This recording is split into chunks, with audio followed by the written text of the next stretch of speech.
not doing too well. I don't know if she's all there, mentally right now.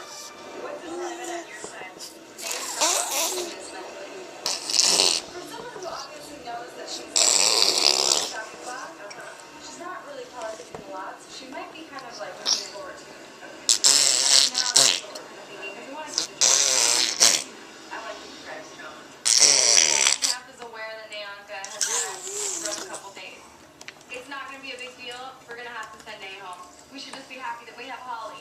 Myself, Chase, Benry, and Holly, we're definitely in control of this game. So we have to decide who goes home. Tyrone or Nayanka